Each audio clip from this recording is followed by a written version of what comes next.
Hello students, ਅੱਜ ਅਸੀਂ ਸ਼ੁਰੂ ਕਰਨ ਜਾ ਰਹੇ ਨਵਾਂ ਚੈਪਟਰ ਅਸਨਾ ਰੋਟੇਸ਼ਨਲ ਮੋਸ਼ਨ। ਇਹ ਚੈਪਟਰ ਜਿਹੜਾ ਹਲਕਾ ਜਿਹਾ ਡਿਫੀਕਲਟ ਹੈਗਾ, ਜਿਹੜੇ ਤੁਸੀਂ ਪਹਿਲੇ ਚੈਪਟਰਸ ਪੜ੍ਹ ਚੁੱਕੇ ਜੇ, ਪਰ ਡਰਨ ਦੀ ਕੋਈ ਜ਼ਰੂਰਤ ਨਹੀਂ। ਅਸੀਂ ਇਕੱਠੇ ਪੜ੍ਹਾਂਗੇ ਤੇ ਛੇਤੀ ਸਮਝ ਆ ਜਾਏਗਾ। ਅਸੀਂ ਕੀ ਕੀਤਾ ਹਾਲੇ ਤੱਕ? ਅੱਜ ਤੱਕ ਕੀ ਕੀਤਾ ਵਾ, ਮੋਸ਼ਨ ਅਲੋਂਗ ਏ ਲਾਈਨ ਅਸੀਂ ਕਰ ਚੁੱਕੇ ਹੈਗੇ ਹਾਂ।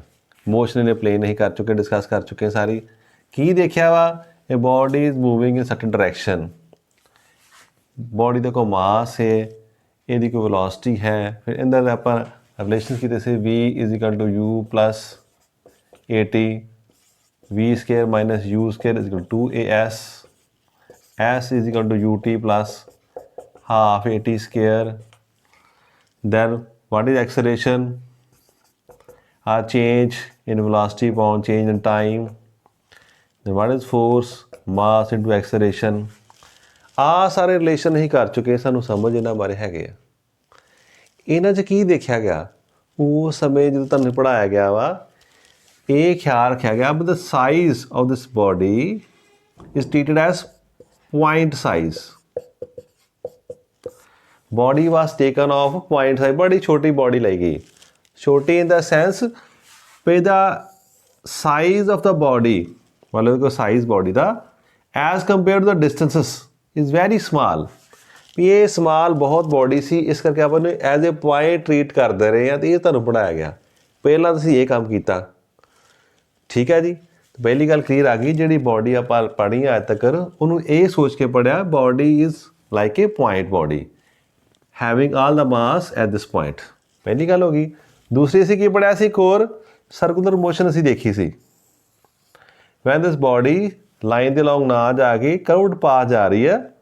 ਸੋ ਦਿਸ ਪੁਆਇੰਟ ਮਾਸ, ਕਿਹੜੀ ਬੋਡੀ ਹੈ? ਪੁਆਇੰਟ ਬੋਡੀ ਜਿਹੜੀ ਹੈ, ਜਿਹਦਾ ਸਾਈਜ਼ ਬਹੁਤ ਛੋਟਾ, ਉਹ ਸੋਚ ਕੇ ਪੜ੍ਹਦੇ ਪਿਆ that body is moving in a circle. ਉਹਦੇ ਆਪਾਂ ਫਿਰ ਰਿਲੇਸ਼ਨ ਦੇਖੇ ਸੀ। ਉਹ ਕਿਹੜੇ ਆਏ ਸਾਡੇ ਕੋਲ? ਸੋ ਸਰਕੂਲਰ ਮੋਸ਼ਨ 'ਚ ਅਸੀਂ ਦੇਖ ਚੁੱਕੇ ਸਾਂ। ਕੀ ਦੇਖਿਆ ਸੀ? ਥੀਟਾ ਕੀ ਸੀ? ਐਂਗੂਲਰ ਡਿਸਪਲੇਸਮੈਂਟ ਆ ਗਈ ਸਾਡੇ ਕੋਲ। ਫਿਰ ਇਸ ਤਰ੍ਹਾਂ ਸਾਡੇ ਕੋਲ ਓਮੇਗਾ ਕੀ ਆ ਗਿਆ ਸੀ? Angular velocity. Alpha angular acceleration. ਫਿਰ ਇਹਦੇ ਪੈਰਲਲ ਅਸੀਂ ਰਿਲੇਸ਼ਨ ਬਣਾਉਣੇ ਸ਼ੁਰੂ ਕਰ ਦਿੱਤੇ ਸਨ। ਸੋ ਮੈਂ ਕੀ ਕਹਿ ਰਿਹਾ ਵਾਂ, ਚਾਹੇ ਲੀਨੀਅਰ ਮੋਸ਼ਨ ਅਸੀਂ ਕੀਤੀ ਆ, ਚਾਹੇ ਅਸੀਂ ਕਰ ਚੁੱਕੇ ਹਾਂ ਸਰਕੂਲਰ ਮੋਸ਼ਨ। ਇਹ ਸਾਰੇ ਜਿਹੜੇ ਕਨਸੈਪਟਸ ਆ, ਹੁਣ ਇੱਥੇ ਇਕੱਠੇ ਯੂਜ਼ ਹੋਣੇ ਹੈਗੇ ਆ। ਅਸੀਂ ਹੁਣ ਕਿੱਥੇ ਆ ਚੁੱਕੇ ਹਾਂ? We are dealing with bodies ਵਿਚ ਹੈ ਫਾਈਨਾਈਟ ਸਾਈਜ਼। ਸੋ ਅਸਲ 'ਚ ਜਦੋਂ ਆਪਾਂ ਟਰੀਟ ਕਰਦੇ ਬੋਡੀਜ਼ ਨੂੰ, ਉਹਨਾਂ ਦਾ ਕੋਈ ਸਾਈਜ਼ ਹੁੰਦਾ। ਮਤਲਬ ਇਸ ਤਰ੍ਹਾਂ ਦੀ ਕੋਈ ਆਪਾਂ ਜਨਰਲ ਸ਼ੇਪ ਬਣਾ ਲਈ, ਕੋਈ ਪਾਰਟੀਕੂਲਰ ਸ਼ੇਪ ਨਹੀਂ ਬਣਾਈ। ਨਾ ਇਹ ਸਰਕਲ ਸ਼ੋਅ ਕੀਤਾ, ਨਾ ਰੈਕਟੈਂਗਲ। ਇਹ 3 ਡਾਇਮੈਂਸ਼ਨ ਬੋਡੀ ਜਿਸ ਤਰ੍ਹਾਂ ਦੀ ਆ ਗਈ ਸਾਡੇ ਕੋਲ, ਜਿਹਦਾ ਸਰਾਣਾ ਸਾਡੇ ਕੋਲ ਆ ਚੁੱਕਾ ਹੈਗਾ ਲਾਈਕ ਦੈਟ। ਫੁੱਟਬਾਲ ਆ, ਆਪਾਂ ਕੀਤਾ ਨੂੰ ਸਕਵੀਜ਼ ਕਰਤਾ, ਉਸ ਤਰ੍ਹਾਂ ਦੀ ਕੁਛ ਸ਼ੇਪ ਆ। ਇਹ ਬੋਡੀ ਦਾ ਹੁਣ ਇੱਕ ਪੁਆਇੰਟ ਬੋਡੀ ਨਹੀਂ ਆ। It has large number of points, ਕਹਿ ਦਿਓ ਪਾਰਟੀਕਲਸ, ਉਹਦੀ ਕੰਬੀਨੇਸ਼ਨ ਤੋਂ ਬਣੀ ਹੈ। ਇਟ ਮੀਨਸ ਪਹਿਲੀ ਗੱਲ ਕੀ ਆ ਗਈ ਆ? ਦਿਸ ਬੋਡੀ ਹੈਜ਼ ਫਾਈਨਾਈਟ ਸਾਈਜ਼। ਇਹਦਾ ਕੋਈ ਸਾਈਜ਼ ਹੈ। ਸੋ ਸੱਚ ਬੋਡੀ ਨੂੰ ਆਪਾਂ ਕੀ ਕਹਿ ਦਿੰਦੇ ਆ? Extended body.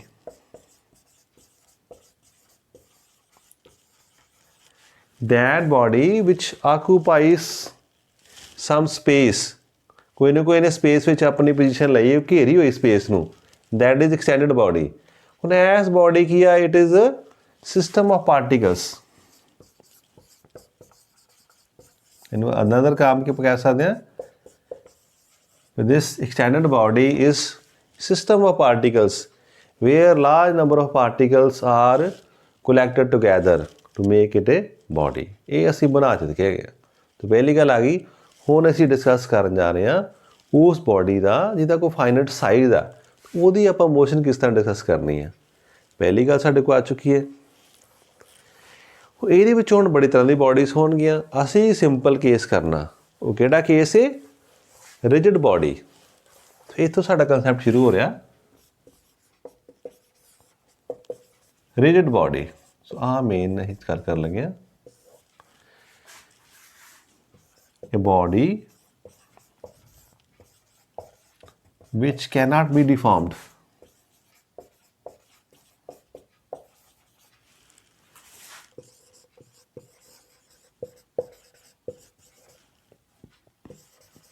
And where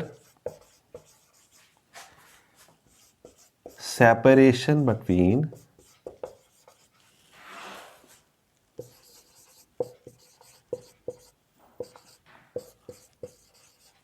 particles remains unchanged। हाँ जी, पढ़ लो एक बारी। A body which cannot be deformed and where separation between particles remains unchanged। ਉਹ ਬੋਡੀ ਜਿਹਦੀ ਆਪਾਂ ਸ਼ੇਪ ਬਦਲ ਨਹੀਂ ਸਕਦੇ, ਮਗਰ ਆਹ ਡਸਟਰ ਸਾਡੇ ਕੋਲ ਇਹਨੂੰ ਦਬਾਵਾਂਗੇ ਇੱਥੋਂ, ਕਿਸ ਹੱਦ ਤੱਕ ਇਹਦੀ ਸ਼ੇਪ ਚੇਂਜ ਅਸੀਂ ਕਰ ਰਹੇ ਹਾਂ। ਇਹਨੂੰ ਦਬਾਉਣ ਦੀ ਕੋਸ਼ਿਸ਼ ਕਰਦਾ, ਮੈਨੂੰ ਲੱਗਦਾ ਵੀ ਇਟ ਇਜ਼ ਨਾਟ ਡਿਫਾਰਮਡ। ਇਹ ਮੇਰੇ ਵਾਸਤੇ ਕੀ ਰਿਜਿਡ ਬੋਡੀ, ਅਸਲ 'ਚ ਰਿਐਲਿਟੀ 'ਚ ਕੋਈ ਬੋਡੀ ਰਿਜਿਡ ਨਹੀਂ ਹੁੰਦੀ, but practical we treat very bodies like this. ਇਹਨੂੰ ਦਬਾਵਾਂਗਾ ਤੇ ਇਹ ਜ਼ਿਆਦਾ ਇਹਦੀ ਸ਼ੇਪ ਖਰਾਬ ਨਹੀਂ ਹੋ ਰਹੀ। ਸੋ ਦੋਜ਼ ਬੋਡੀਜ਼ ਜਿਨ੍ਹਾਂ ਦੀ ਆਪਾਂ ਸ਼ੇਪ ਚੇਂਜ ਨਹੀਂ ਕਰ ਸਕਦੇ ਜਿੰਨੀ ਮਰਜ਼ੀ ਫੋਰਸ ਲਗਾ ਰਹੀਏ। ਦੂਜਾ ਕੰਸੈਪਟ ਕੀ ਕਹਿ ਸਕਦੇ ਹਾਂ ਵੀ ਕੋਈ ਆਪਾਂ ਪੁਆਇੰਟਸ ਲੈ ਲਈਏ ਇਸ ਬੋਡੀ ਦੇ ਵਿੱਚ, ਜਾਂ ਦੋ ਪੁਆਇੰਟਸ ਆ, ਇਹਨੂੰ ਸਕੁਈਜ਼ ਨਹੀਂ ਕਰ ਸਕਦੇ, ਇੱਧਰ ਵੀ ਨਹੀਂ ਕਰ ਸਕਦੇ, ਤੁਹਾਡੇ ਆਪਾਂ ਇਹਨਾਂ ਦੋਵਾਂ ਵਿੱਚ ਡਿਸਟੈਂਸ ਆ that would remain constant, distance change ਨਹੀਂ ਹੋਏਗਾ। ਆਹ ਪੇਅਰ ਲੈ ਲਓ, ਇੱਧਰ ਕੋਈ ਦੇ ਆਪਾਂ 2 ਪੁਆਇੰਟ ਲੈ ਲਿਆ, ਇੱਥੋਂ ਕੋਈ ਵੀ ਪੁਆਇੰਟ ਆਪਾਂ ਲੈ ਲਈਏ, ਉਹਨਾਂ ਪੁਆਇੰਟ ਜਿਹੜਾ ਡਿਸਟੈਂਸ ਆ ਦੈਟ ਰਿਮੇਨਸ ਕੌਨਸਟੈਂਟ, ਉਹ ਚੇਂਜ ਨਹੀਂ ਹੁੰਦਾ। ਸੱਚ body is called rigid body. ਇਹਦੇ ਕਰਨਾ ਸਾਡਾ ਕਾਫੀ ਹੱਦ ਤੱਕ ਕੰਮ ਸਿੰਪਲੀਫਾਈ ਹੋ ਚੁੱਕਾ। ਹੁਣ ਇਹ ਦੇਖਣਾ ਵੀ ਇਸ ਬੋਡੀ ਨੂੰ ਅਸੀਂ ਫਰਦਰ ਕਿਸ ਤਰ੍ਹਾਂ ਸਟੱਡੀ ਕਰਨਾ ਹੈਗਾ। ਅਲਾਓਗੇ ਮੋਸ਼ਨ, ਇਹਦੇ ਵਿੱਚ ਜਿਹੜਾ ਤੁਹਾਡਾ ਸਿਲੇਬਸ ਹੈਗਾ ਵਾ, ਇਹਦੇ ਵਿੱਚ ਥੋੜਾ ਸਿੰਪਲ ਪਾਰਟ ਆ, ਕੁਝ ਚੀਜ਼ਾਂ ਆਪਾਂ ਨਹੀਂ ਕਰਾ ਰਹੇ ਤੁਹਾਨੂੰ, ਪਰ ਮੈਂ ਦੱਸਣਾ ਚਾਹਾਂਗਾ ਵੀ ਜਦੋਂ ਇਸ ਤਰ੍ਹਾਂ ਦੀ ਬੋਡੀ ਜਿਹੜੇ ਆਪਾਂ ਯੂਜ਼ ਕਰਦੇ ਹਾਂ ਤਾਂ ਉਹਨਾਂ ਨੇ ਇੱਕ ਹੱਲ ਲੱਭ ਲਿਆ। ਹੁਣ ਦੇਖੋ ਬੋਡੀ ਕੀ ਹੈ, ਐਸ ਬੋਡੀ 'ਚ ਬਹੁਤ ਪੁਆਇੰਟਸ ਹੈਗੇ ਨੇ। ਹੁਣ ਇਹ ਬੋਡੀ ਮੂਵ ਕਰ ਰਹੀ, ਮੰਨ ਲਓ ਇੱਧਰ ਜਾ ਕੇ ਇੱਥੇ ਜਾ ਰਹੀ ਆ, this is the path of this body, ਇਹਨੇ ਜਾਣਾ ਇਸ ਤਰ੍ਹਾਂ ਚੱਲੇਗੀ। ਹੁਣ ਇਟ ਮੀਨਸ ਇਹ ਲੱਖਾਂ ਕਰੋੜਾਂ ਜਿਹੜੇ ਪਾਰਟੀਕਲਸ ਨੇ ਸਾਰੇ ਇਸ ਤਰ੍ਹਾਂ ਮੂਵ ਕੀਤੇ। ਹੁਣ ਸਭ ਦੀ ਆਪਣੀ ਆਪਣੀ ਇਕੁਏਸ਼ਨ ਬਣੇਗੀ। ਐਸ ਪਾਰਟੀਕਲ ਦੀ ਵੱਖਰੀ ਮੋਸ਼ਨ ਦੀ ਇਕੁਏਸ਼ਨ ਹੈ, ਇਹਦੀ ਆਪਣੀ ਇਕੁਏਸ਼ਨ, ਇਹਦੀ ਆਪਣੀ ਇਕੁਏਸ਼ਨ ਆ। ਸੋ ਇਹ ਇੰਨੇ ਜ਼ਿਆਦਾ ਜਿਹੜੀ ਇਕੁਏਸ਼ਨ ਸੋਲਵ ਕਰਨਾ ਆਸਾਨ ਨਹੀਂ ਹੈਗਾ, ਕੋਈ ਵੀ ਨਹੀਂ ਕਰ ਸਕਦਾ। ਸੋ ਉਹਨਾਂ ਨੇ ਇੱਕ ਹੱਲ ਲੱਭ ਲਿਆ। ਤਾਂ ਉਹਨਾਂ ਨੇ ਇੱਕ ਆਈਡੀਆ ਕਿਹੜਾ ਲਿਆ, ਸੈਂਟਰ ਆਫ ਮਾਸ। ਮੈਂ ਫਿਰ ਕਹਿ ਰਿਹਾ ਇਹ ਸਾਡਾ ਵੈਸੇ ਕੰਸੈਪਟ ਨਹੀਂ ਹੈ, ਇਹ ਸਿਲੇਬਸ ਦਾ ਪਾਰਟ ਨਹੀਂ ਹੈ, ਫਿਰ ਵੀ ਸੁਣ ਲਓ ਵੀ ਇਹ ਸਾਰੀ ਬੋਡੀ ਦਾ ਕੀ ਮੰਨਿਆ ਵੀ ਦੇਅਰ ਇਜ਼ ਅ ਪੁਆਇੰਟ, ਕੋਈ ਨਾ ਕੋਈ ਪੁਆਇੰਟ ਕਿਤੇ ਨਾ ਕਿਤੇ ਹੋਏਗਾ ਬੋਡੀ 'ਚ, ਬੋਡੀ 'ਚ ਹੋ ਸਕਦਾ ਬੋਡੀ ਤੋਂ ਬਾਹਰ, where all the mass of this body can be suppose to be considered. ਅਸੀਂ ਮੰਨ ਸਕਦੇ ਹਾਂ ਵੀ ਸਾਰਾ ਦਾ ਸਾਰਾ ਮਾਸ ਜਿਹੜਾ ਐਸ ਅਗਰ ਪੁਆਇੰਟ ਜਗ੍ਹਾ 'ਤੇ ਰੱਖ ਦਈਏ, there would be no change in the motion of the body। ਇਸ ਤਰ੍ਹਾਂ ਬਣਾ ਲਈਏ ਸਾਰਾ ਮਾਸ ਇਸ ਜਗ੍ਹਾ 'ਤੇ ਆ ਗਿਆ, ਇਹ it will take the same path, ਇਹ ਉਹੀ ਪਾਥ ਲਏਗੀ ਜਿਹੜੀ ਵੱਡੀ ਬੋਡੀ ਸਾਰੀ ਲੈ ਰਹੀ ਹੈ। ਸੋ ਆਪਾਂ ਪੂਰੀ ਫਾਈਨਾਈਟ ਸਾਈਜ਼ ਦੀ ਬੋਡੀ ਨੂੰ ਸਟੱਡੀ ਕਰਨ ਵਾਸਤੇ centre of mass the idea ਲੈ ਕੇ ਇੱਕ ਪੁਆਇੰਟ ਵਿੱਚ ਕਨਵਰਟ ਕਰ ਦਈਦਾ, ਫਿਰ ਉਹਨੂੰ ਸਟੱਡੀ ਕਰੀਦਾ ਹੈਗਾ। ਇਸ ਤਰ੍ਹਾਂ ਹੀ ਸਟੱਡੀ ਕਰਦੇ ਹਾਂ। ਬਟ ਅਸੀਂ ਇਸ ਜਗ੍ਹਾ 'ਤੇ ਕੁਝ ਹੋਰ ਆਈਡੀਆਸ ਜਿਹੜੇ ਨੇ ਉਹ ਡਿਸਕਸ ਕਰ ਲਈਏ ਪਹਿਲਾਂ ਤੁਹਾਡੇ ਨਾਲ। ਉਹ ਕਿਹੜੇ ਨੇ? ਤਾਂ ਪਹਿਲਾਂ ਜਿਹੜਾ ਮੋਸ਼ਨ 'ਚ ਡਿਫਰੈਂਸਿਸ ਆਪਾਂ ਦੇਖ ਲਈਏ। ਅਤੇ ਇੱਕ ਮੋਸ਼ਨ ਸਾਡੀ ਕਿਹੜੀ ਹੈ? ਟਰਾਂਸਲੇਟਰੀ ਮੋਸ਼ਨ। ਸੋ ਫਿਲਹਾਲ ਜਿਹੜੇ ਤੁਹਾਡੇ ਅਸੀਂ ਸਿਲੇਬਸ ਦਾ ਮੇਨ ਪਾਰਟ ਆ ਉਹ 'ਚ ਕੀ ਡਿਸਕਸ ਕੀਤਾ? Rigid body. ਹੁਣ ਅਸੀਂ ਦੇਖਣਾ ਵੀ ਮੋਸ਼ਨ ਕਿੰਨੇ ਤਰ੍ਹਾਂ ਦੀ ਹੈ। ਟਰਾਂਸਲੇਟਰੀ ਮੋਸ਼ਨ ਕਿਸ ਤਰ੍ਹਾਂ ਦੀ ਹੋ ਸਕਦੀ ਆ? The motion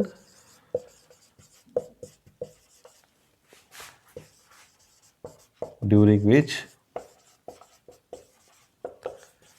each particle या each part है ना, each particle of the body covers equal distance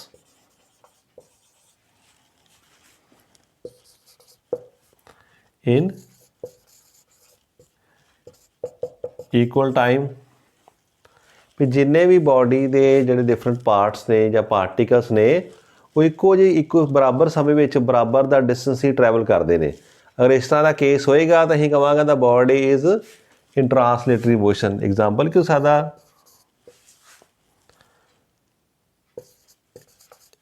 a moving car, a ball rolling on ground, etcetera. तो इस तरह बाल जा रही, कार जा रही है, बाल मूव करती पई है, ये सारी एग्जाम्पल्स की ने ट्रांसलेटरी मोशन की। जो बॉडी जा रही from one place to another place, की देख सकते आप, इन्हू नोट कर लो प्लीज़। पहला मैं दसिया सी जो मैं पिछे होवां तुसीं इहनूं पॉज लगा के फिर इन्हू नोट कर लिया करो। हुण मैं रब कर रहा इहनूं, इहदा मीनिंग की होर आ डेफिनेशन ही लिख ली आ, साडे वास्ते सफिशेंट आ। थोड़ा जिहा होर डिस्कस वैसे कर लीए भी कोई इस तरह की बॉडी आ साडे कोल, ये जो मूव करती पई है तो की कर रहा इस जगह के पार्टिकल आ, इस जगह के पार्टिकल आ इस तरह डिस्टेंस ट्रैवल करते पे ने, दे आर मूविंग कलैक्टिवली, इकट्ठे जा रहे हैं, पैरल लाइन च जाते पे ने। जिन्ने चिर च इन्ने मतलब 10 मीटर कवर करने आ, उन्ने च इन्ने करने, उन्ने च इन्ने करने आ। They are moving along parallel lines and they cover equal distances in equal times। इत्थे भी जाके जी बॉडी आ इस तरह की साढ़े को सामने रहनी है। मैं पहला इत्थे पहुँच गया, ये थोड़ा अगे आ, थोड़ा पिछे आ गया, साढ़े को सेम इस तरह बॉडी जा रही है। सारे पॉइंट्स जोड़े ने इक्वल डिस्टेंस ट्रैवल करते पे ने इक्वल टाइम च। ये एक तरह के दो पार्ट कह लो। तो साढ़े कोई गल होर मोशन आती है rectilinear motion.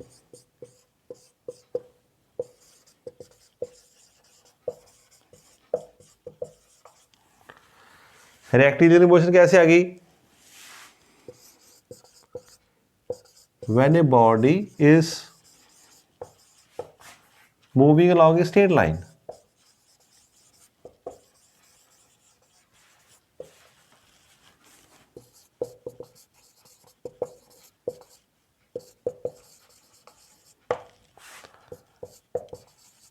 the motion is called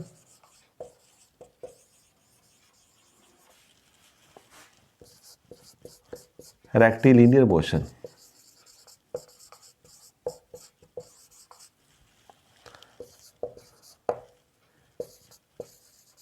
car moving on a straight road,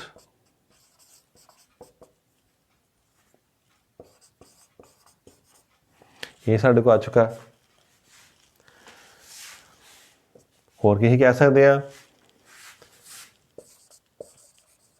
ball rolling along straight line, etcetera. So rectilinear motion की आ चुकी एस के स्पैशल केस भी असीं ओह ले लिया इक्को डायरैक्शन, जी बॉडी की डायरैक्शन चेंज नहीं हो रही, it is moving along a straight line, such motion is called rectilinear motion when a body is moving along a straight line. मैं फिर कह रहा इत्थे स्पीड वध घट सकती आ, वेलोसिटी वध घट, बट उसकी लाइन की रहेगी that would remain same, that is the rectilinear motion. फिर होर किहड़ी साडे को आ चुकी है कर्वीलिनियर मोशन। नैक्सट किहड़ी आ जाएगी,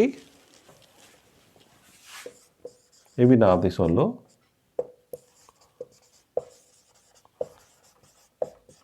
क्वेश्चन की साडे को आएगा when a body is moving along A curved path,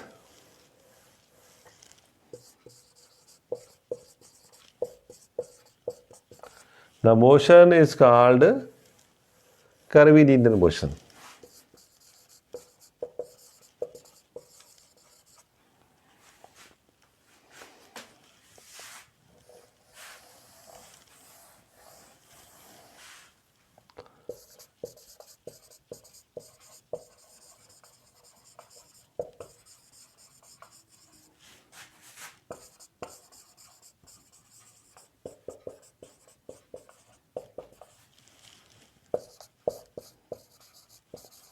A man walking along a curved track in a park। कोई पार्क हैगी, उस इस तरह का साडे को रस्ता बनया पिया, चक्कर लगा के आ रहा बंदा। So that is curvilinear motion. So ऐस की सारा की आप देखिएगा गल एक ही है, बॉडी अलॉन्ग ए लाइन जाए, वो लाइन सीधी टेढ़ी हो आप कहते हैं translatory motion, body is moving along A line. उस दो गल्लां आ गईयां, अगर स्ट्रेट लाइन से जा रही है तो we say that it's rectilinear motion, अगर कर्व्ड पाथ जा रही है we say it curvilinear motion. सा नोट कर लो। सो आ गल्लां ही देखियां, इन्हां बारे ही पढ़ भी चुकिया गया। हुण जिहड़ा सी आना साडे को आ गया वो है रोटेशनल मोशन, जिहदी मेन गल करनी हैगी आ। रोटेशनल मोशन का इन्हां मोशन नालों की फर्क आ, तो डेफिनेशन पता होएगी, इन्हां बारे समझ होएगी तो फिर ही आपां डिफरेंस कर सकते हैं, फिर सानूं नवा आइडिया क्लीयर हो जाएगा। Now we come to rotational motion.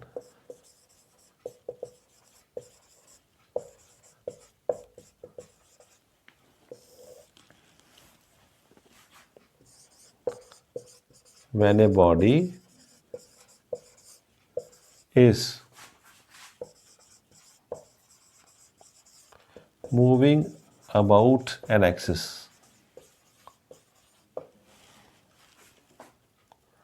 किस तरह?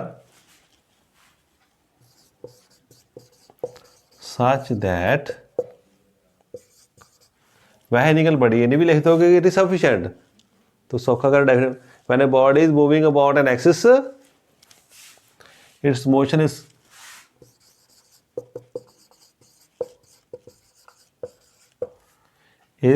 rotational motion।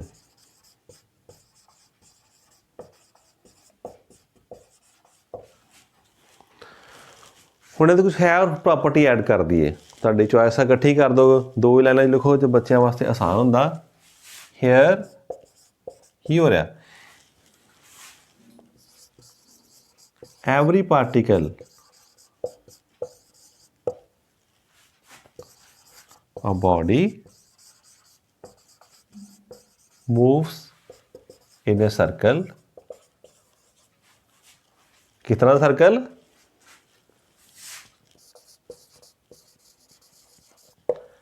having its plane perpendicular to axis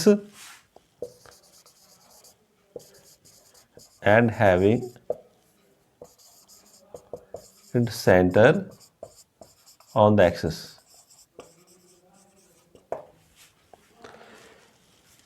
her particle इस जगह ते एक सर्कल च मूव करता पाया है।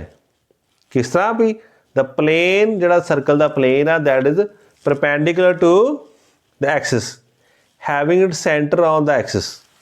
हुण अगर आप एग्जाम्पल देखिए, अग बॉडी में जनरल लै ली आ तो इस जगह तो मैं एक्सिस बनाती, मैं जान के सेंटर च नहीं बनाई भी तुहानूं आसान लगना। तो इस बॉडी ने आप रोटेट करके देखिए घूमती भी बड़े इस तरह चक्कर लगा रही है। सो this is axis of rotation. हुण इस जगह ते अगर देखो ड्रा करके जिन्ने भी पार्टिकल्स होणगे they are moving in a circle च मूव करते पे ने। तो प्लेन की आ, this plane is at 90 degree. ये जो एस एक्सिस ने एंगल बना रहा that's angle is of 90 degree. तो प्लेन परपेंडिकुलर एक्सिस तो इन्हां सारे सर्कल बन गए। इन्हां दा सेंटर कित्थे बनेगा? At the axis. इस एक्सिस उपर जिहड़ी एक्सिस आपां दिखाई दे रही है इस जगह ते ਇਹਦੀ एक्सिस तो उपर सर्कल बनना, जिन्ने भी पॉइंट लै रहे हैं ये चक्कर पा। ਇਹਦਾ सेंटर इत्थे नहीं आ, ये तां आएगा अगर सेंटर च एक्सिस आएगी then it will be in the आपां कहांगे भी सेंटर च है एक्सिस। जिथे भी एक्सिस बना ली उस हिसाब नाल साडे जिहड़े आ सर्कल्स बनने शुरू हो जाने ने। तो आपां इहनूं देख लो, नोट कर लो, मेरा आप कर रहा ये तो मैं जान के गत्ता लैके देखिया आपां सिंपल जिहा। कोई भी 3 डायमैंशनल बॉडी साडे को हो जाए, बॉल हो गई, तुसीं कह सकते जे टमाटर हो गया, आलू हो गया, ਉਹਦੇ ਵਿੱਚ अगर एक इतना ਕੱਢਦੀ ਵਿੱਚੋਂ ਰੌਡ है ना पतली जी बरीक जी, फिर ਉਹਨੂੰ घुमा के देखो तो दैट इज अक्सर ਆਪਾਂ जनरल शेप लै ਲਈ इस तरह की।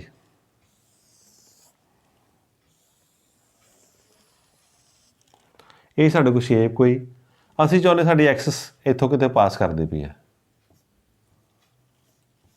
This is axis of rotation. ये आसे पासे ही बॉडी ने रोटेट करना है। तो की हो रहा साढ़े को बॉडी इस तरह रोटेट कर रही है।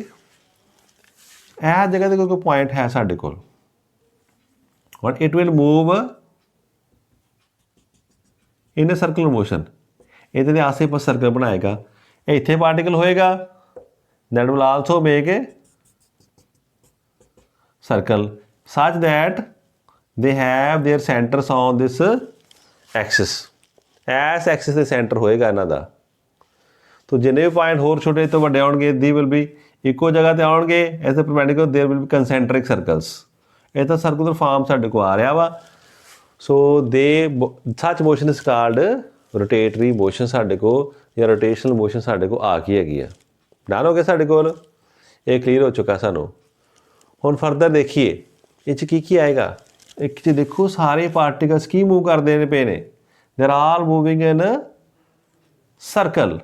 ਸੋ ਸਾਰੀਆਂ ਟਰਮ ਸਾਡੇ ਕੋਲ ਆ ਜਾਣਗੀਆਂ। ਇਹਦੇ ਵਿੱਚ ਕਿਹੜੀ ਆਉਣਗੀਆਂ,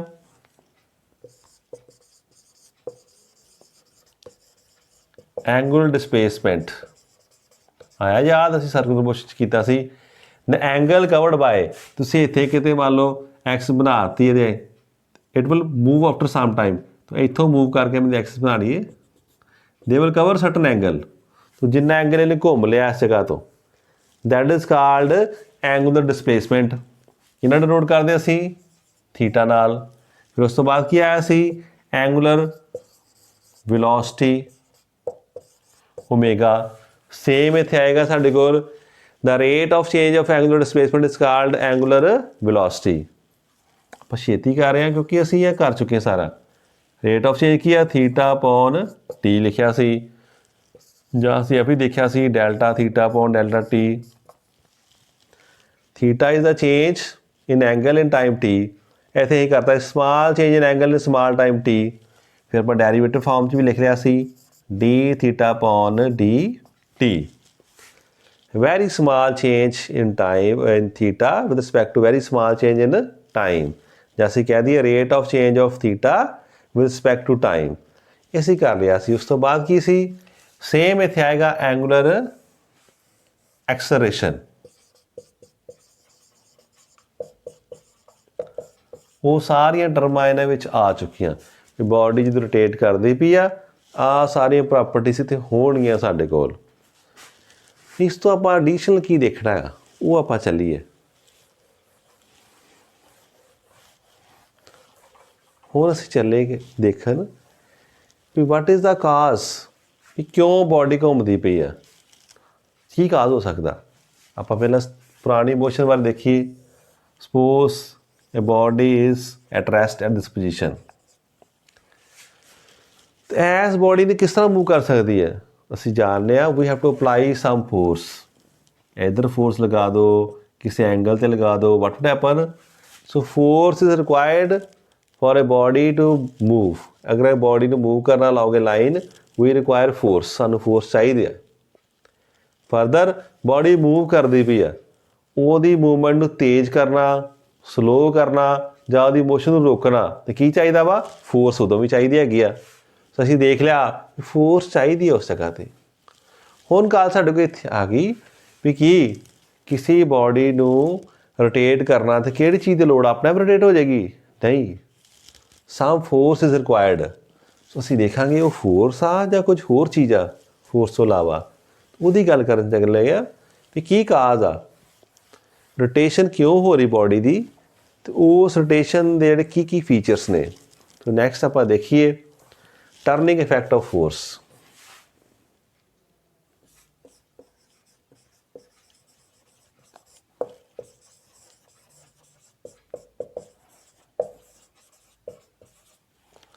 ये गल कर ले असी turning effect of force. Force लगाइए कि ਉਹ बॉडी ਵਿੱਚ टर्न ਉਹਨੂੰ टर्न कर सकती है, ਵੱਧ कर सकती है, घट कर सकती, कितना क इफेक्ट पा रही है, that is turning effect of force. ਇਹਦਾ ਹੋਰ ਨਾਮ ਕੀ ਹੈਗਾ ਆਪਾਂ ਦੇਖਾਂਗੇ। ਇਹਦਾ ਹੋਰ ਨਾਮ ਹੈ ਔਰ ਇਹਨੂੰ ਸ਼ਾਰਟ 'ਚ ਆਪਾਂ ਕਹਿੰਦੇ ਆ torque. What is torque, turning effect of force is called torque. लिखता इत्थे मैं turning effect of force is called torque, TORQE। it is denoted by tau. आ सिंबल देख लो, टाओ सिंबल हैगा, टाओ सिंबल है TOU टाओ, इन्हें इस तरह नोट टी वर्गा है साढ़े कोल, ये नोट कर लेना। It is noted bye tau. की डिफाइन कर दें, इट इज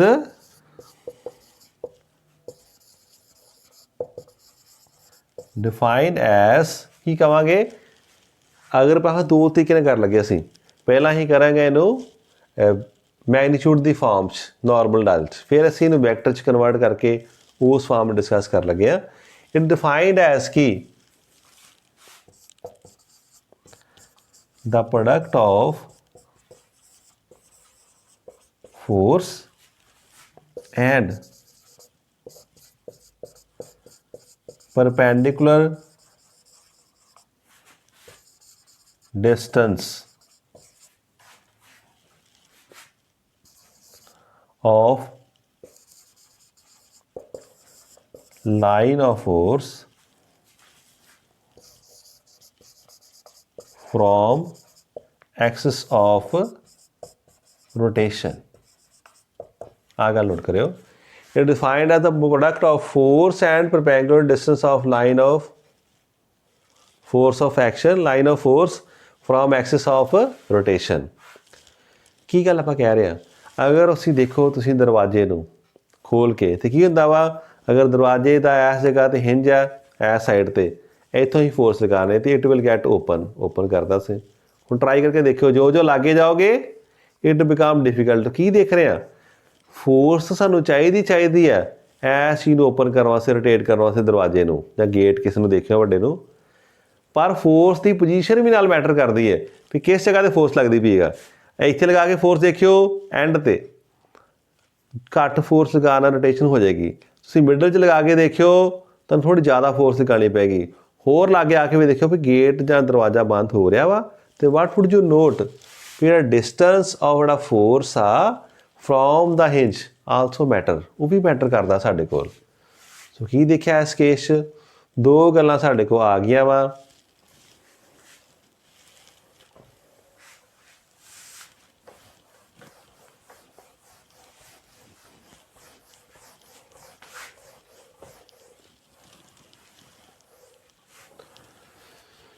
ਕਿਹੜੀਆਂ?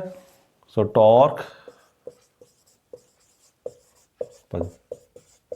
depends upon, ਧਿਆਨ ਨੋਟ ਕਰੀ, ਨੰਬਰ 1 ਫੋਰਸ, ਨੰਬਰ 2 ਕੀ ਹੈ, परपेंडिकुलर डिस्टेंस।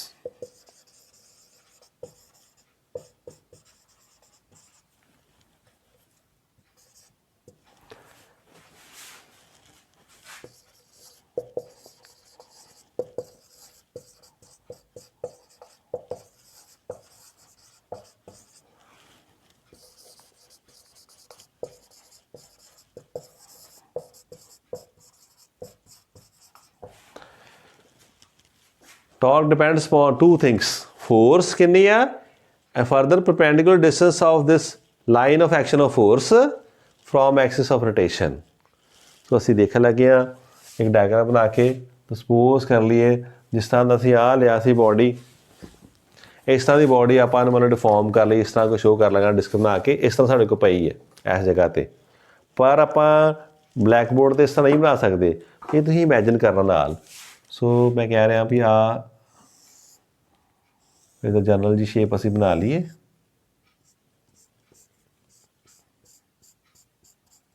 ਇਹ ਥੋੜਾ ਸਾਈਡ ਵੀ ਸ਼ੋ ਕਰ ਰਿਹਾ ਇਹ ਸਾਡੇ ਕੋਲ ਤਾਂ ਡਿਸਕ ਸਾਈਜ਼ ਦੀ ਚੇਂਜ ਆ।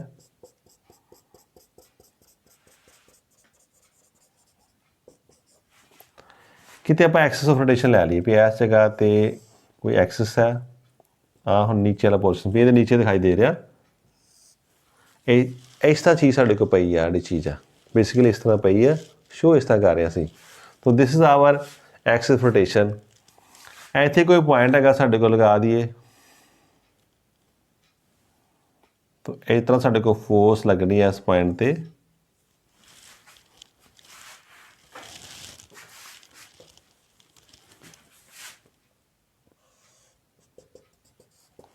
तो मान लिया ऐसे का तो पॉइंट लगाता आप कोई, इतने पी पॉइंट है, दिस इज एक्स रोटेशन, यह जगह तो कट कर रही है, ये साढ़े को इस तरह पिया वा 2 डायमेंशनल, ये एक्सिस इस तरह उपर आ चुकी है, आ साढ़े को शेप है बेसिकली। की देख रहे हैं, इनू लिख लिया आप एक्सिस ऑफ रोटेशन, इधर साढ़े की लग रही है force, so this is line of action of force, ये साढ़ा को पी पॉइंट आ, पी की है point of application of force.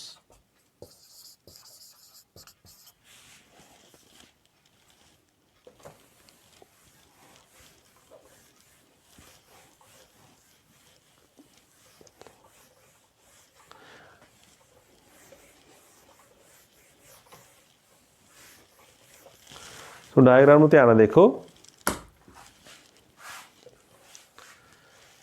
ये साढ़े को बॉडी है, इस तरह साढ़े को एक्स वाई प्लेन च पई है, उपर एक एक्सिस आप बना ली है, इतने बॉडी रोटेट करना, this is point of application, यह जगह पर फोर्स लगाई किसी ने इस डायरेक्शन च, बॉडी किधर मूव करेगी आप देखना, इधर मूव करने की कोशिश करेगी, पर असी की लभना परपेंडिकुलर डिस्टेंस, तो इतों ड्रा करिए लाइन्स, कि लाइन 90 डिग्री पर आएगी, इतने कि तुम देखोगे अगर लाइन ड्रा करिए it will make 90 degree angle, so this will become our and point कह दिए D is perpendicular distance. So in figure की आप देख रहे हैं,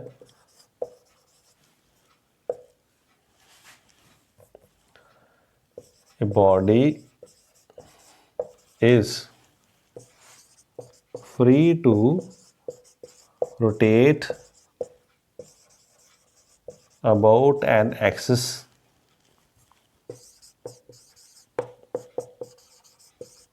through point O। पहली गल,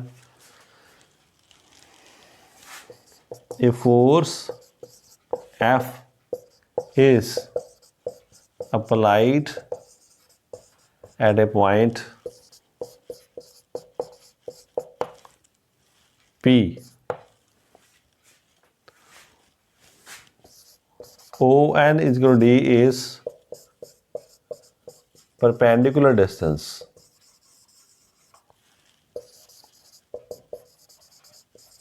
of line of action of force from axis of rotation।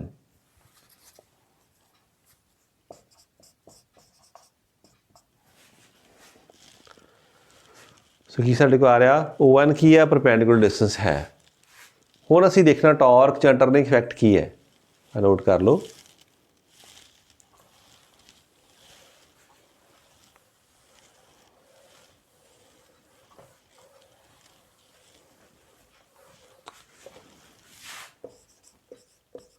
ఇప్పుడు ਅਸੀਂ टॉर्क ही है,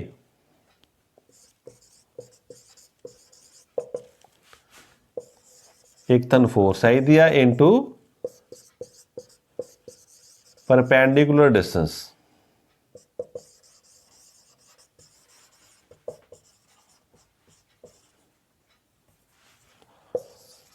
फ्रॉम शॉर्ट लिखता फ्रॉम एक्सिस। सो दो गल्लां सानूं चाहिए, एक फोर्स चाहिए आ, एक ही परपेंडिकुलर डिस्टेंस चाहिए, तो असीं टॉर्क लभ लांगे, तो बड़ा आसान फार्मूला बन गया साडा F इंटू डी, टॉर्क ही आ गया फोर्स इंटू परपेंडिकुलर डिस्टेंस, इन्ना कुछ टॉर्क साडे को है। This is called line of action, किस डायरेक्शन जी फोर्स लगती पई है, ये तो सारे पासे तुसीं देखो एंगल बना के, एंगल एंटी नहीं बनेगा, कितने बनेगा एक जगह तो जिथे डिस्टेंस शॉर्टेस्ट आएगा, इतने बन जाएगा, इस तो अगे जाओगे एंगल फिर बनना शुरू हो जाएगा। सो this is the point eight विच किया लाइन ड्रा करांगे टू मेक एंगल 90 डिग्री ਨੂੰ ਕਹਿੰਦੇ ਪਰਪੈਂਡੀਕੂਲਰ ਡਿਸਟੈਂਸ ON। ਸੋ ਇਹ ਅਗਰ ਲੱਭ ਲਈਏ ਤੇ ਫਿਰ ਸਾਨੂੰ ਐਕਸਿਸ ਆਫ ਰੋਟੇਸ਼ਨ ਤੋਂ ਲੱਭ ਲਿਆ ਸੀ, ਫੋਰਸ ਸਾਨੂੰ ਪਤਾ ਵਾ, ਤਾਂ ਵੀ ਕੈਨ ਕੈਲਕੂਲੇਟ ਟਾਰਕ। ਇੰਨੀ ਗੱਲ ਸਾਡੇ ਕੋਲ ਆ ਚੁੱਕੀ ਹੈ। ਫਰਦਰ ਅਸੀਂ ਦੇਖੀਏ, अगर ट्राई करके वैक्टर फॉर्म देखना है तो वो किस तरह करके देखना। हुण असीं वैक्टर फॉर्म ट्राई कर लगे हैं। थोड़ा जिहा बच्चों को कन्फ्यूजिंग लगती होंदी है, इस करके मैं 2 हिस्से कर लिया। हुण तुसीं की करो, पहली डायग्राम बना ली, अच्छी गल है, एक होर डायग्राम बना लो, नैक्सट एक डायग्राम होर बना लो ताकि तुहानूं बाद चों क्लीयर रहे गल भी किस तरह गल शुरू हुई सी। हुण आह पॉइंट ऑफ एप्लीकेशन है, ਉਹ ਪੁਆਇੰਟ ਸਾਡੇ ਕੋਲ ਆ ਰਿਹਾ ਜੀ ਐਕਸ ਵਾਈ ਪਲੇਨ 'ਤੇ, ਜਿੱਥੋਂ ਪਾਸ ਕਰਦੀ ਵੀ ਐਕਸਿਸ। ਇੱਥੋਂ ਡਰਾ ਕਰੀਏ ਦਾ vector.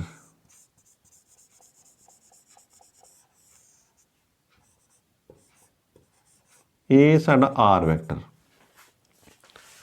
So R vector Ki,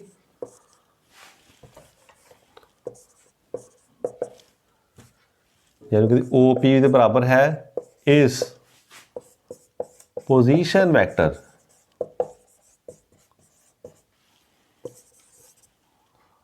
of P with respect to O। ये साडा पोजीशन वैक्टर आ चुका। होर असीं की देखिए, अगर इनू होर कड़ी फर्दर वधा के देखिए तो ये डायरैक्शन इधर जा रही है, फोर्स इधर जा रही है, इन्हां 'च कोई एंगल आएगा तो इस एंगल नूं ही मान लीए थीटा। तो की कह रही है आपां, थीटा एंगल बिटवीन किहदे च एंगल हैगा R vector and F vector. इन दोनों वैक्टर च कितना एंगल है थीटा। दोवां च आ गया एंगल इन्ना। गल क्लीयर होगी साडे कोल। हुण देखो, अगर ये एंगल थीटा तो ये एंगल कितना बनेगा, it will also be theta, vertically opposite angles. हुण देखो इन ट्रायंगल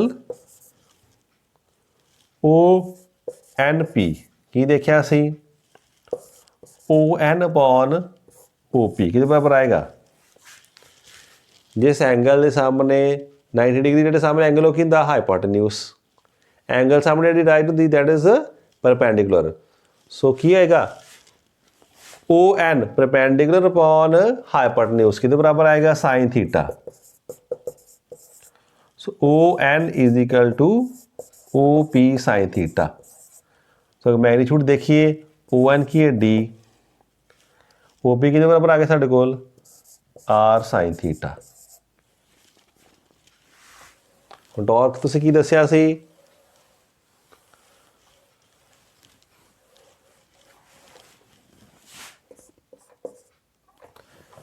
सिंपली लिखे टॉर्क F इंटू D असीं क्या सी, D साढ़े कितना आ चुका R sine theta, F into R sine theta.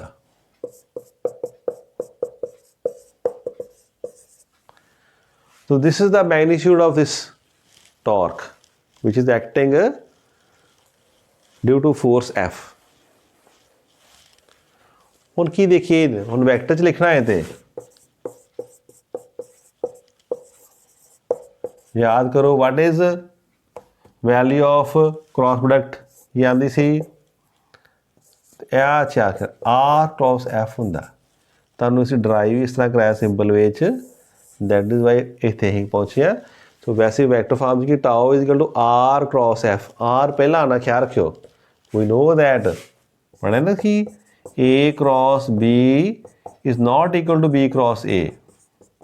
ये बराबर नहीं होंगी प्रोडक्ट इस तरह A क्रॉस B क्रॉस बराबर नहीं होंगी, की हुंदा the sine would be opposite. तो ख्याल रखना this tau is equal to R cross F। So असल टॉर्क आ कि एक वैक्टर क्वांटिटी आ, स्केलर नहीं है। आसान काम करने वास्ते असीं मैग्नीट्यूड लभ ली सी, उहदी मैग्नीट्यूड की हुंदी साडे कोल फोर्स, उहदी मैग्नीट्यूड कितनी है into perpendicular distance between the line of action of force and axis of rotation. So torque साडे को आ चुका। होर इहदा देखिए की देखिया सी, टॉर्क किहड़ी क्वांटिटी है, torque is a vector quantity.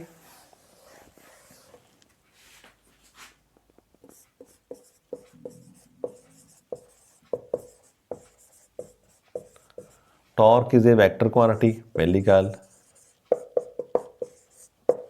Dimension formula की होएगा,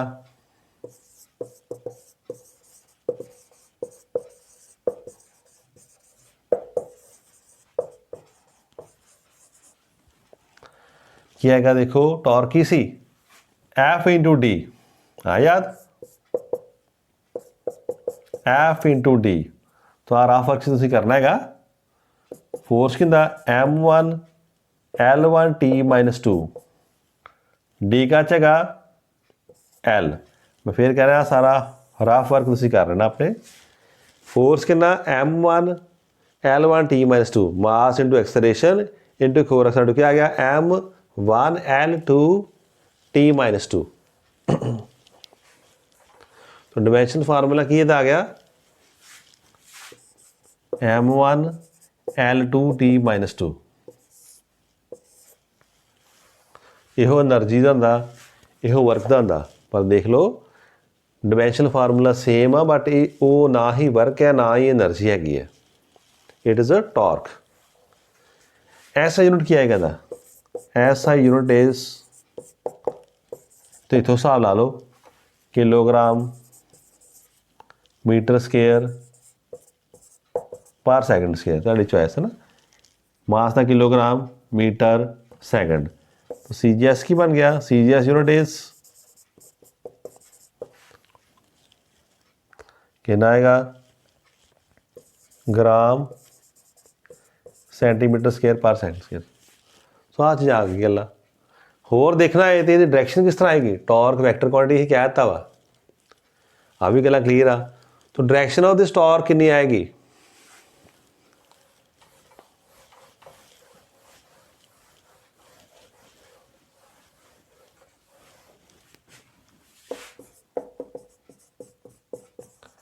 डायरेक्शन ऑफ टॉर्क, तो जो रूल होंदा क्रॉस प्रोडक्ट दा same is perpendicular to the plane containing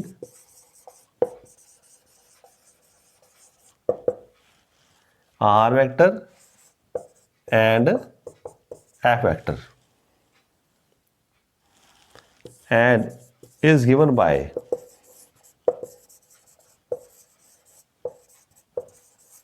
right hand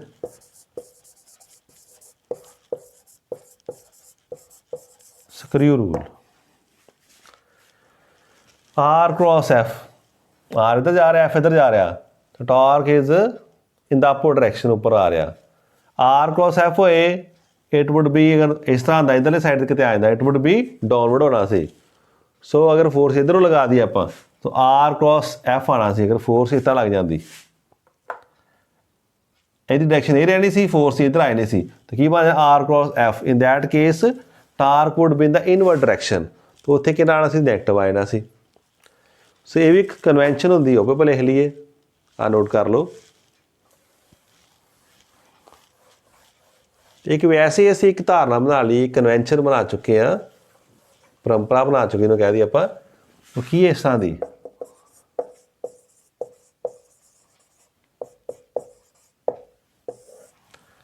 की कहता, if rotation is anti-clockwise,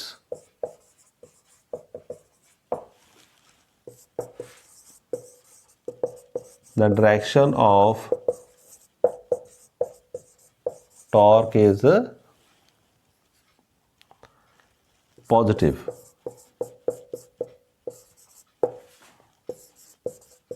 whereas it is negative for clockwise direction, clockwise rotation। तो असीं मान लिया अगर क्लॉकवाइज एंटी क्लॉकवाइज रोटेशन हो रही है, आप अगर घड़ी बना के देखिए तो घड़ी किस तरह चल रही सुई होती, इस तरह चल रही है, दैट इज क्लॉकवाइज मोशन।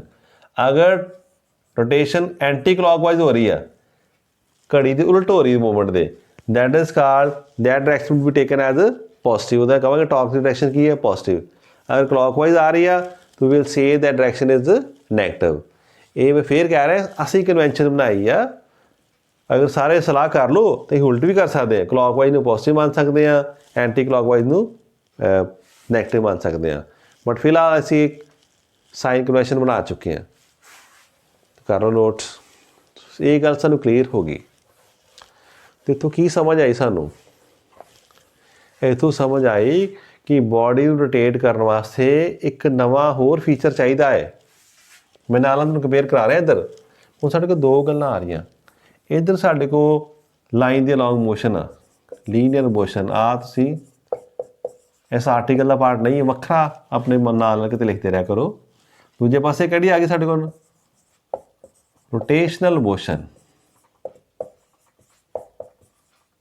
तो की देख रहे जी इधर साडे को की आ रहा सी लीनियर मोशन च डिस्टेंस, लीनियर डिस्टेंस। इधर कौन आ गया सी एंगुलर डिस्टेंस, एंगुलर डिस्प्लेसमेंट। इधर डिस्प्लेसमेंट कर दो, जिन्होंने कह दिया आप लीनियर डिस्प्लेसमेंट। इधर आएगी लीनियर वेलोसिटी, इधर क्या आएगी एंगुलर वेलोसिटी। आया याद? इधर आएगी लीनियर एक्सेलरेशन, इधर आएगी एंगुलर एक्सेलरेशन, कोई प्रॉब्लम नहीं। हुण इधर जो फर्दर आना साडे कोल इत्थे आएगी फोर्स। इधर क्या आएगा force. Whenever we want to change the state of motion we have to apply force, सानू लगानी Peggy.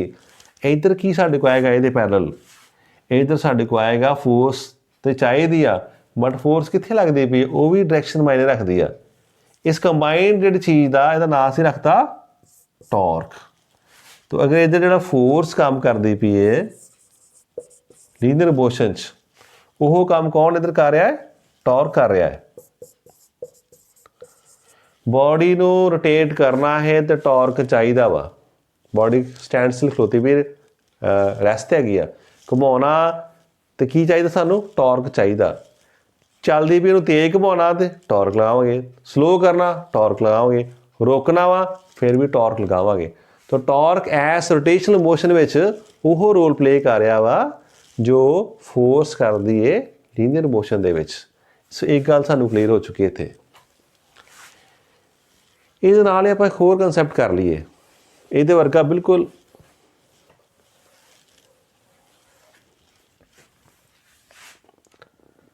Angular momentum.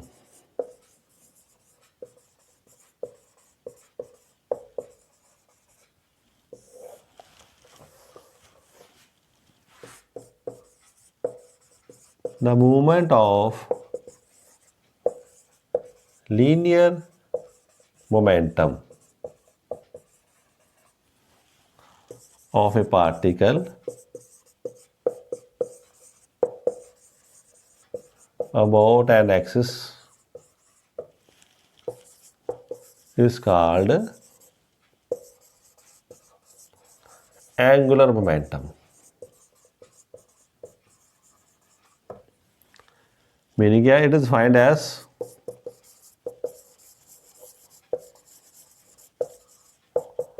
the product of बिल्कुल वांगू कहदा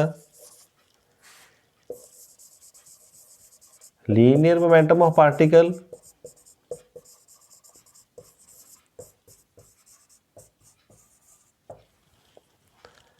and perpendicular distance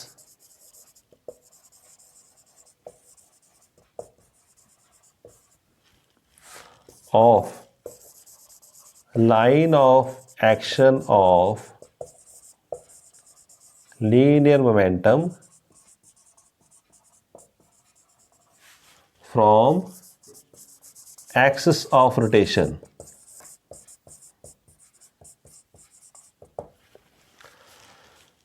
उस तरह ही ये भी एक तरह का प्रोडक्ट है कादा दो गलों का, लीनियर मोमेंटम का, दूजा कहता परपेंडिकुलर डिस्टेंस का।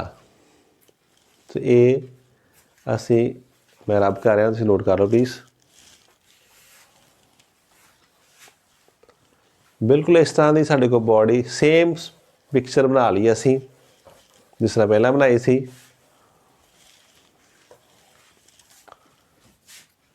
उस तरह देख ली असी आ साढ़े को फिलहाल नहीं हैगा, ये भी असी नहीं मैंशन करते इस जगह पर। इत्थे असी लगाती साढ़े को की मोमेंटम आ चुकी। पार्टिकल का नाम पी रखा सी पर पी ना पी लिखा खावे। सो इनू आप कर दी ना कोई होर रख दें आप, सपोज इट इज के। इतने line of action of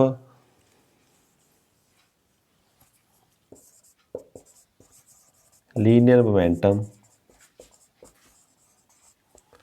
P की है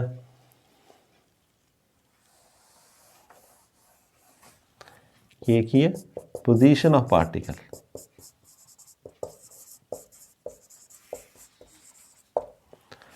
हुण असीं कह रहे हैं भी के जगह ते पार्टिकल पिया साडे कोल, ओहदी मोमेंटम कितनी है पी, इस डायरेक्शन लगती पी है।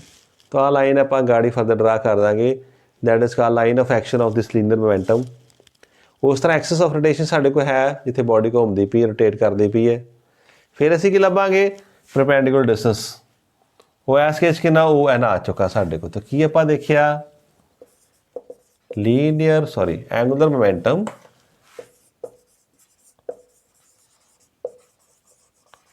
की डिफाइन किया सी इज प्रोडक्ट ऑफ कादा लीनियर मोमेंटम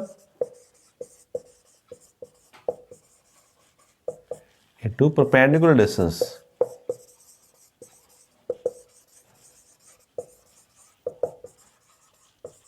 फ्रॉम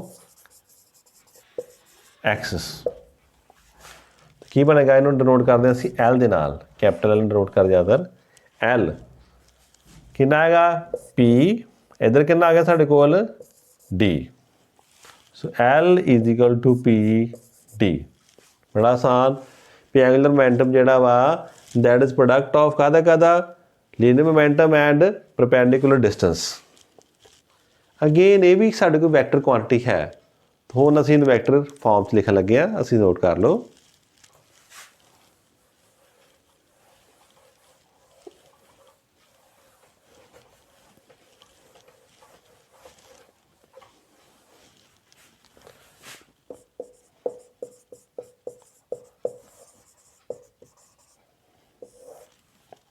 फिर कैसे कहेंगे इतो ड्रा करिए एक line, this is position vector साढ़े को आज का ऑफ दिस पॉइंट के विद रिस्पेक्ट टू ओ। आ ट्रायंगल साढ़े को बन चुकी है। अगेन जो इतने एंगल आ दैट इज थीटा, इधर भी एंगल कितना बन जाएगा थीटा साढ़े को। की लिखांगे R position vector of point के with respect to O, and what is this theta? Angle between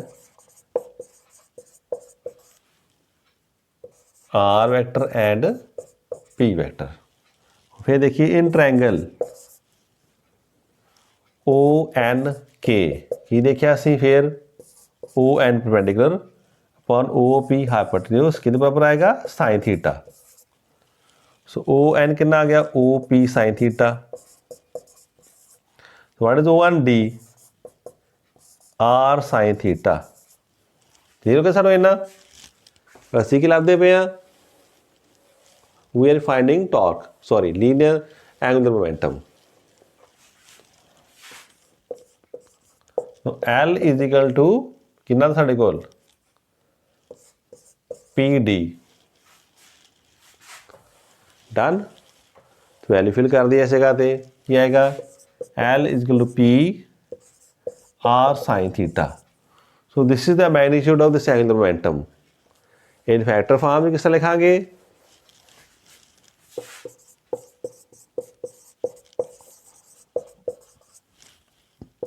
L is equal to R पहला पी बाद चो R cross P.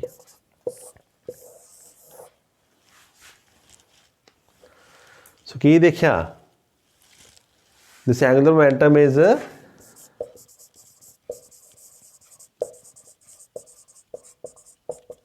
Vector quantity, vector quantity done. Further direction क्या आएगी, same, direction is perpendicular to both the plane containing, मैं लिख ही दिना,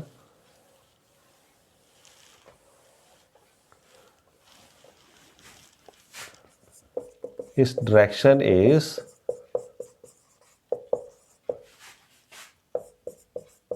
perpendicular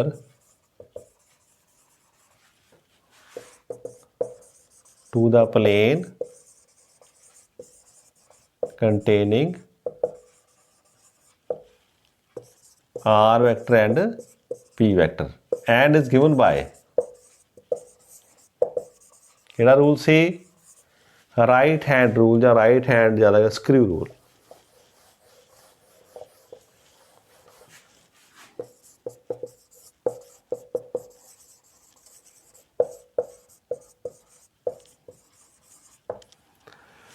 given by right hand screw rule। किस तरह साढ़े को आ जाएगा, सेम आ चीज़ साढ़े को आ चुकी है, आर इधर जा रहा है, आर क्रॉस पी ऊपर आ जाएगा। अगर पी इधर होंदा डायरेक्शन च, फिर आर ऊपर, आर क्रॉस पी इनवर्ड होना सी, तो राइट हैंड यूज़ करके असी डायरेक्शन दी लभ सकते हैं क्या। होर की देखना, डायमेंशनल फार्मूला की बन जाएगा, डायमेंशनल फार्मूला कितना आ जाएगा, की देखा सी मोमेंटम का कितना था, L T minus one M one L one T minus one, तो की आ जाएगा एम वन एल वन, ध्यान देखो टी माइनस वन, एक आ गया मोमेंटम का इंटू डी, एक और लग गया, इतने कितनी पावर आ गई 2, so M one L one T minus 2, that is dimension formula. ऐसा यूनिट की बन जाएगा, इतों देख लो, kilogram metre square per second. CGS unit की बन जाएगा, gram centimetre square per second. ये असी देख ले। ਇਹਦੇ ਨਾਲ ਅਸੀਂ ਹੋਰ ਗੱਲ डिस्कस कर ली छोटी जी, आ नोट कर लो।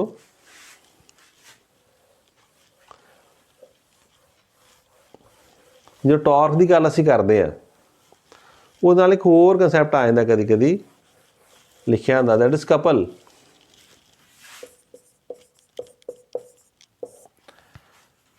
तो what is a couple,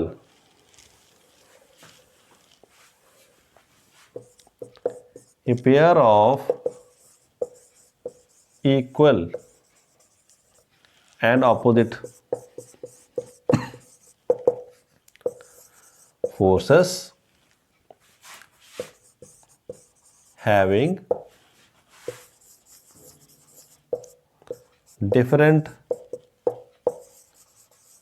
lines of action is called couple।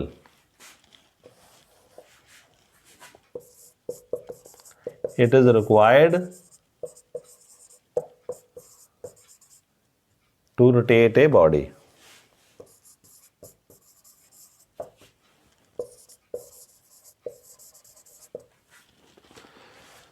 So torque ਦੀ दूसरे तरीके ਨਾਲ देखना है, टॉर्क ਨੂੰ इस तरह भी ਆਪਾਂ देख ਲੈਂਦੇ ਆ ਵੀ ਕਪਲ ਆਫ ਫੋਰਸ ਲੱਗਦਾ ਪਿਆ ਸਾਡੇ ਕੋਲ ਜਿਹੜਾ ਬੋਡੀ ਨੂੰ ਰੋਟੇਟ ਕਰਾ ਰਿਹਾ। ਸੋ ਮੈਂ ਰਬ ਕਰ ਰਿਹਾ ਇਧਰ,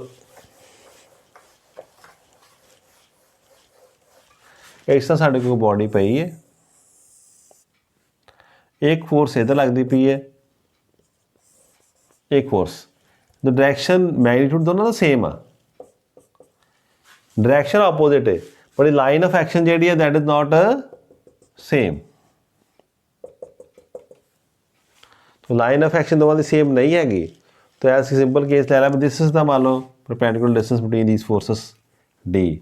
तो अगेन साढ़े की आ जाएगा उस तरह ही, इट विल कॉज रोटेशन, से कपल कितना आ जाएगा, इस तरह F D is the value of this torque produced by this couple of forces. तो two forces which are equal and opposite, जिन्हें लाइन ऑफ एक्शन सेम नहीं आ, it's are said to be form a couple and it is required to rotate bodies. तो this is couple of forces की है साढ़े को देख के नहीं कहना वक्री चीज़ आ, सेम ही साढ़े को है उस तरह टॉर्क प्रोड्यूस करती है। सो आज इन्हें रब करा। सो इस लैक्चर असीं की नवीं टर्म्स देखियां, कित्थों शुरू की साडी गल कि पहला साडा नॉलेज जिहड़ा सी वो पॉइंट जिहड़ा ऑब्जेक्ट लैके आपां ट्रीट करते हैं बॉडीज़ नूं। हुण साडे कोल बॉडीज़ आ चुकियां, एक्सटेंडेड बॉडीज़ आ चुकियां, वो बॉडी जिहदे विच किन्ने ही पार्टिकल्स पार्टिसिपेट करते हैगे ने। फिर उन्हां 'च एक स्पैसीफिक के आपां लै लिया रिजिड बॉडी का, जिहदी शेप ते साइज़ चेंज नहीं हुंदा साडे कोल। ਉਹਦੇ ਹਿਸਾਬ ਨਾਲ ਫਿਰ ਅਸੀਂ ਦੇਖਿਆ अगर बॉडी ਨੂੰ रोटेट ਕੀਤਾ ਉੱਥੇ ਕੀ फर्स्ट टर्म आ गई एक्सिस ऑफ रोटेशन। और रोटेट करना है साढ़े कोल तो की हैगा we require a thing like force. तो कली फोर्स ही नहीं नाल डिस्टेंस किस जगह ते फोर्स लगती है दैट आल्सो मैटरस। तो दोवां दे कंबीनेशन तो बन के की आ गया टॉर्क टर्म आ गई। टॉर्क चाहिए जो रोटेशन मोशन काज कर सकता, वेरी कर सकता, चेंज कर सकता है साढ़े कोल। हुण मोशन आ चुकी, कितनी मोशन है the amount of motion contained, केड़ी motion rotatory motion, rotational motion that is measured by angular momentum. Further that की that is R cross P साढ़े को आ चुका। तो वो पैरेलल ही करते पे। नैक्सट लैक्चर च असीं बड़ा इंपोर्टेंट काम करना है वो की है जो लीनियर साइड ते इधर लीनियर मोशन साढ़े को इधर किहड़ी सी आ गई साढ़े को रोटेशनल आ रही सी। जस्ट मैं आइडिया दे रहा इधर मास जो रोल बे कर रहा रोटेशनल मोशन च कौन बे करेगा, असीं देखांगे सिर्फ मास ही नहीं मास किस पोजीशन ते पिया दैट आल्सो मैटरस। की ख्याल कह रहा not only mass but also the position of mass mattress. तो वो एक नवी चीज़ बन के बनेगी that is called movement of inertia नूं कहांगे मूवमेंट ऑफ इनर्शिया। की देखिया ਇਹਦਾ ਰੋਲ ਆ ਵੇ ਕਰੇਗਾ ਮੂਵਮੈਂਟ ਆਫ ਇਨਰਸ਼ੀਆ। ਸੋ ਇਹ ਜਿਹੜਾ ਚੈਪਟਰ ਇਹਦੇ ਵਿੱਚ ਅਸੀਂ ਬਿਲਕੁਲ ਨਵੀਆਂ ਟਰਮਾਂ ਯੂਜ਼ ਕਰਦੇ ਪਏ ਆ। ਸੋ ਇਹ ਲੈਕਚਰ ਨੂੰ ਤੁਸੀਂ ਧਿਆਨ ਨਾਲ ਦੇਖਣਾ ਹੈਗਾ ਵਾ, ਇੱਕ ਵਾਰੀ ਦੇਖੋ, ਦੋ ਵਾਰੀ ਦੇਖੋ ਤਾਂ ਕਿ ਸਾਨੂੰ ਪਿਕਚਰ ਕਲੀਅਰ ਹੋ ਜੇ ਕਿ ਅਸੀਂ ਇੱਕ ਨਵੇਂ ਵਰਲਡ 'ਚ ਇੱਕ ਨਵੇਂ ਤਰ੍ਹਾਂ ਦੀ ਸਟੱਡੀ ਦੇਖ ਰਹੇ ਹਾਂ ਜਿਹਦੇ ਵਿੱਚ ਕੋਈ ਟਰਮਸ ਨਵੀਆਂ ਆਉਣਗੀਆਂ, ਨਾਲ ਪੜ੍ਹਾਂਗੇ ਸਾਨੂੰ ਜ਼ਰੂਰ ਸਮਝ ਆਏਗੀ। So thank you class.